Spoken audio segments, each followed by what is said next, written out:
hello, and welcome again to another episode of the Smart Wars podcast. Yes, this is the motivational podcast for you, the aspiring Jedi or Sith, from the perspective of a New England Jedi. My name is Lucas.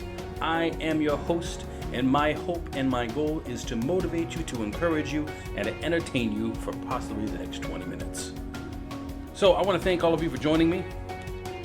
Today's title is Your Focus Determines Your Reality. Yes, this is an important title. This quote, of course, was given to us by Jedi Master Qui-Gon Jinn. He said this in everybody's favorite Star Wars movie. Yeah, right. Phantom Menace. It was good.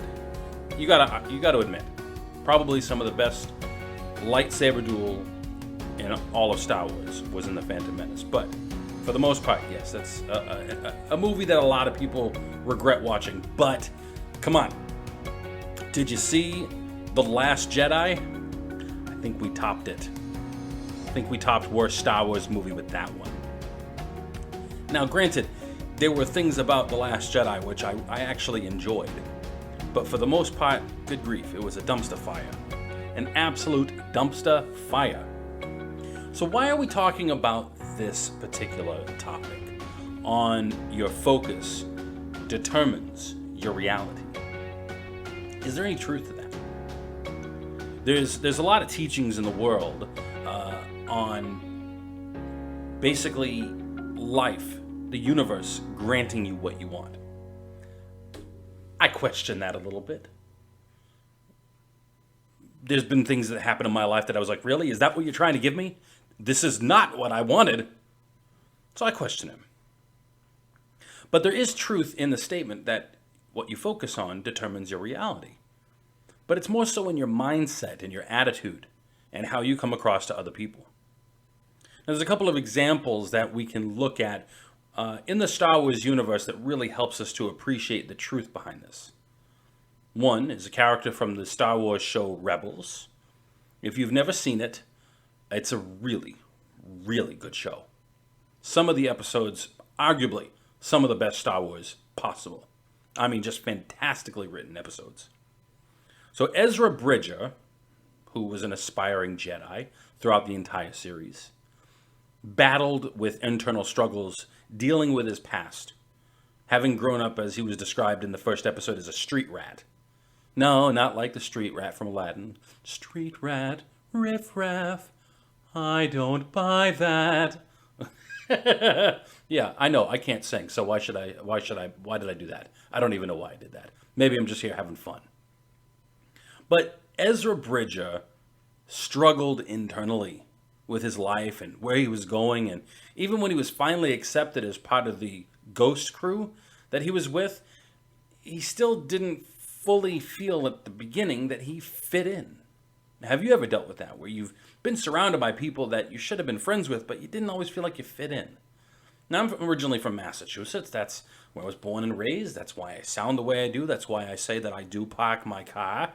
That's why I call this show Smart Wars. Because, I wanted it to be geared off of my personality. I wanted it to connect with me. I wanted my personality to come out in this show. Because even though I want to motivate you and encourage you, I also want to entertain and make you feel, make you laugh, make you feel good about life for a day or two. So with Ezra, he struggled with that. He struggled to come up with his identity, and there were episodes where he just wasn't really motivated to learn and to become educated and to really embrace the lifestyle of a Jedi. He focused more so on what he lost. He lost his family. He lost his parents. He felt like he had no connection.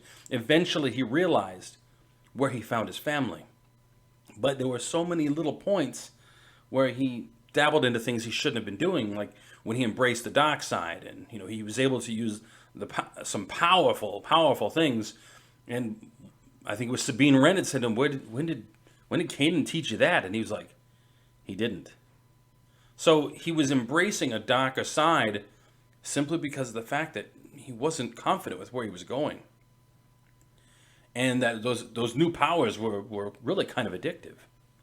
So with him, what he focused on was really becoming toxic in his life, and it was bringing out more negative than what he truly wanted. Because in reality, Ezra was a good person. He wanted to do what was right by his friends and for the people that, were so connected to him in his life. And so that's what he tried to do. He focused on that. Eventually he got through, and eventually he reached out for the greater good. Now, conversely, on the opposite side, you have Anakin Skywalker. Before he became Darth Vader, now everything that throughout his life really led up to what he became. Because Anakin, when he was a kid, he was a good kid. He really wanted the best for his family. He wanted the best for his friends. And even though it was, kind of creepy, here you are, 9 years old, you're flirting with a 14-year-old, and she's flirting back, and it's like, dude, seriously, stop it. You shouldn't be talking to her. It's just creepy. But you get to look at Panda Bear. You got to look at Padme. I'm like, seriously, woman? Come on. He's a child. Now, granted, when you get older, age really, it's not that big of a deal. There's an age gap between myself and my wife. I'm currently the answer to life, the universe, and everything. I'm 42 and my wife is 30. So, 12-year age gap. But we're adults. That's different. She was a child, man. It wasn't that long ago that you were still nursing. It was creepy. And it got more creepy in the Attack of the Clones. It was just cringeworthy. Like, oh, dude, you're such a wino. But, you learn that in the Star Wars universe, that in order to become a Sith Lord, you have to whine. You have to complain. You have to, oh, don't kill me. Oh, please, I don't have enough power. All right, enough of that nonsense. So, Anakin focused on the negative. Anakin wanted to do so much for other people initially, and he began to realize that he did not have what it took. At least in his mind, he didn't. But he constantly focused on what he couldn't do. Because in life, a lot of stuff is out of your control. You may want things to happen, that doesn't necessarily mean it will. And if you constantly focus on what's not going to happen, or what hasn't happened, or what didn't, that's all you will bring to yourself, is those negative feelings.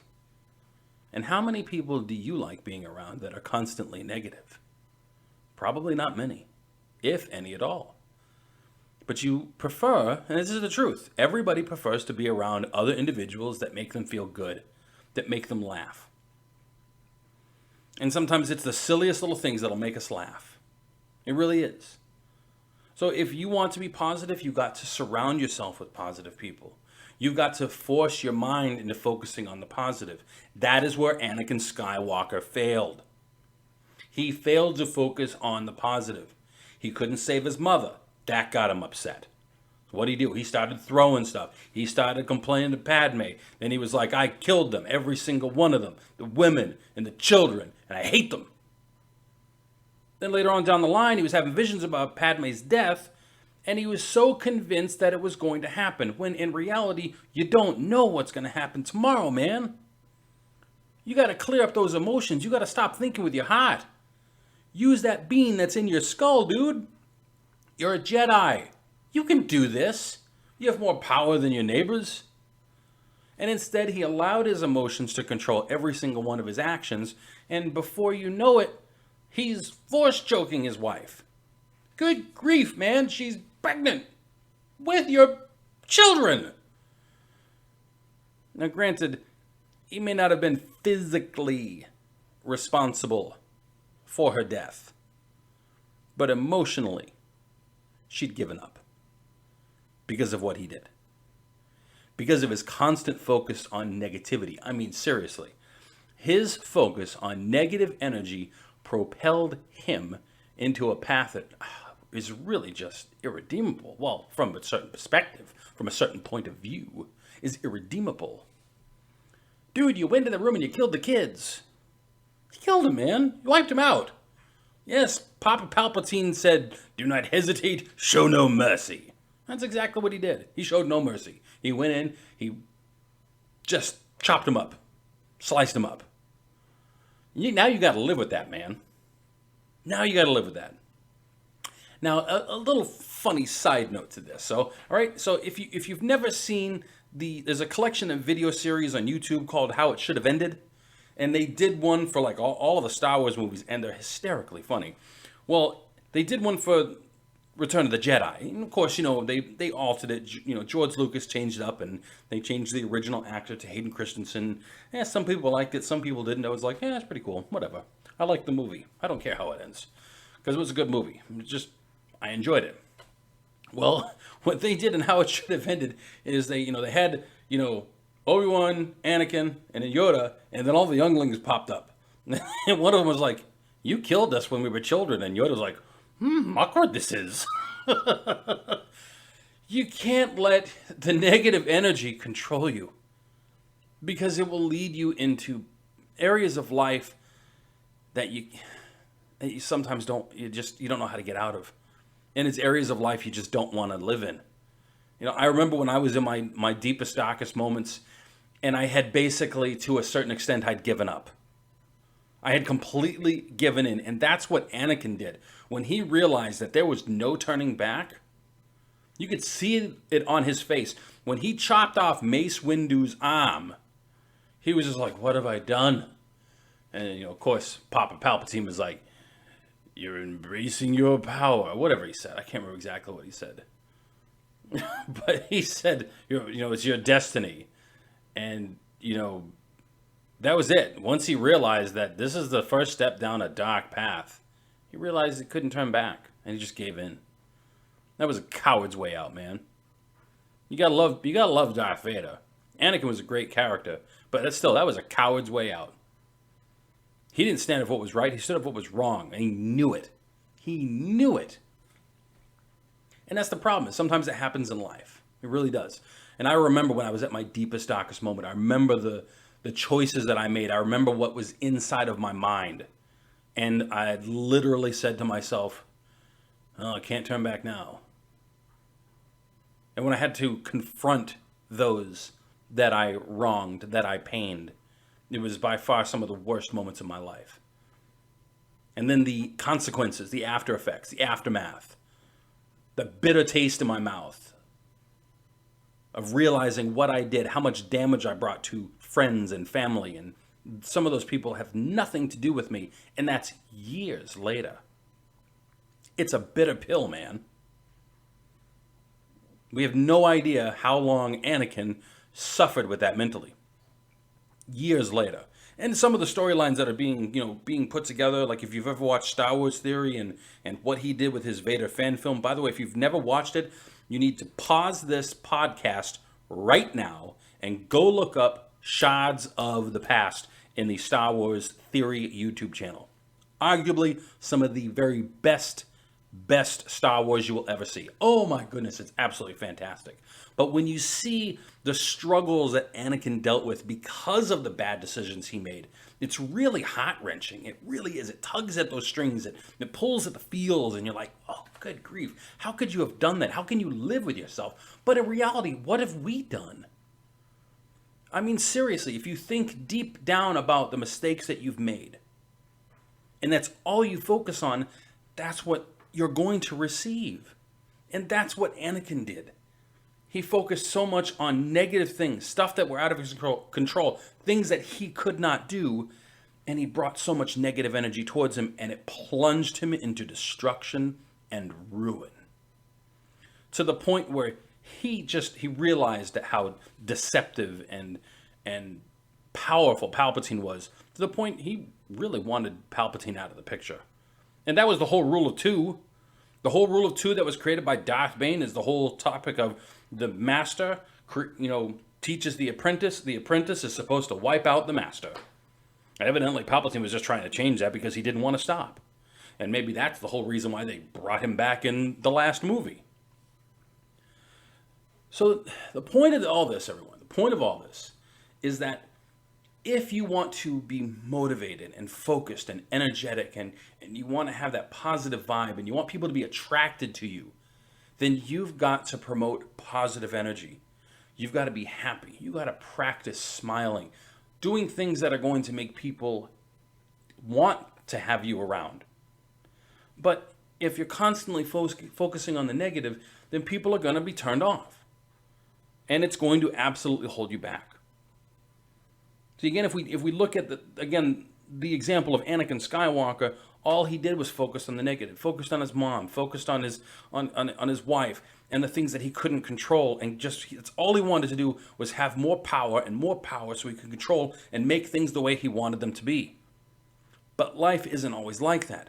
Life doesn't always happen the way we want them to be. But what we can control is our response to other people. So, I want to give you just a brief example of something that I experienced just within the last couple of days. So, outside of what I do here, and this is, I will be honest, is my hope of a stepping stone towards a potential career on the radio. It's something that I'm very, very much driven about. It's something I'm very passionate about and I'd love to do. But currently, full time, I wait tables. I do very well. I do well. I'm good at it. I love what I do. I love entertaining people. And I made a little joke because at the restaurant I work at, there's a little bit of an electrical issue where the lights are kind of constantly dimming and going on and off. Not going on and off, but they're like, flickering a little bit. Like they'll kind of dim, then go back up and dim and go back up. And this table of elderly folks was like, "Hey, what's going on here? Why do the lights doing that?" And I looked at them, I was like, "You know what I think?" I was like, "I think we're possibly in the middle of an opera and they're getting ready for the second act." And the whole table just busted out laughing. It's a silly joke, I know, but I enjoy that. I enjoy making people laugh and enjoy being there and giving them that positive energy so that when they leave, they're leaving in a good mood. I love it. I truly, truly love it. So in my 8 years of waiting tables, for the first time this past weekend, I got yelled at. Now, I could have been very, very rude and ridiculous with this guy because, sometimes when people don't treat us well, an instinct of ours is to maybe crack a joke about them. And I could have done that because the man basically, he ordered up his food. He wanted extra sauce. Now, in this restaurant, they want extra sauce. We have to order it and they have to make it fresh. Granted, yes, it's already made for the day, but they have to put it on a skillet and heat it. We don't use a microwave. They put it on a skillet and they heat up the sauce that way, so it takes a couple of minutes.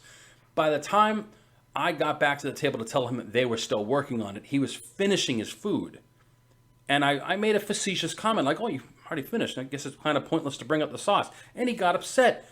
He got offended by what I said and was like, "I'm 84 years old. I'm not stupid. I know you could have gotten that sauce to me earlier." And I was like, wow.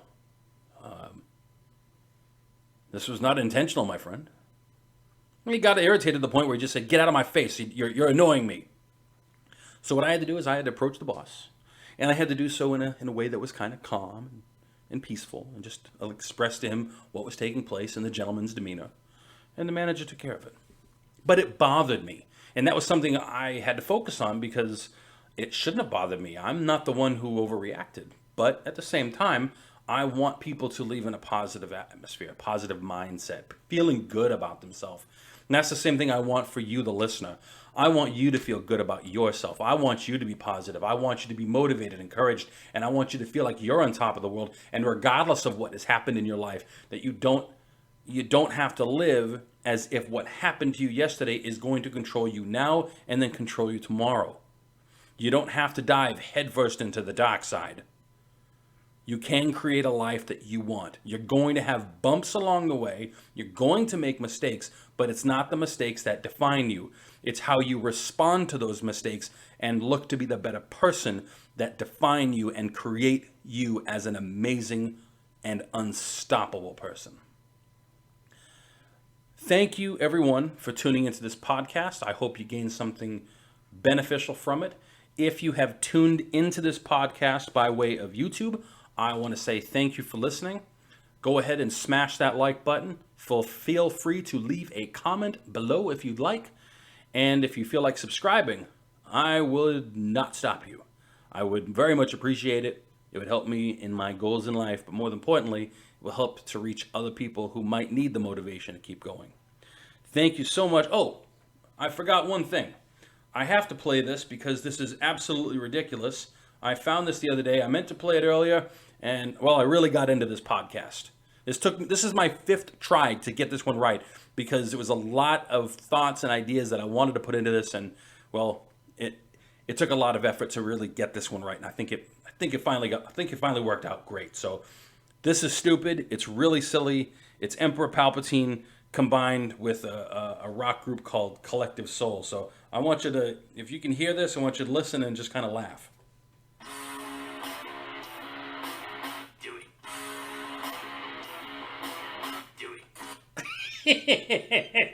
Yes, yes, do it.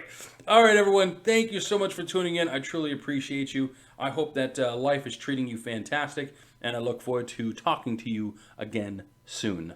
May the force be with you always.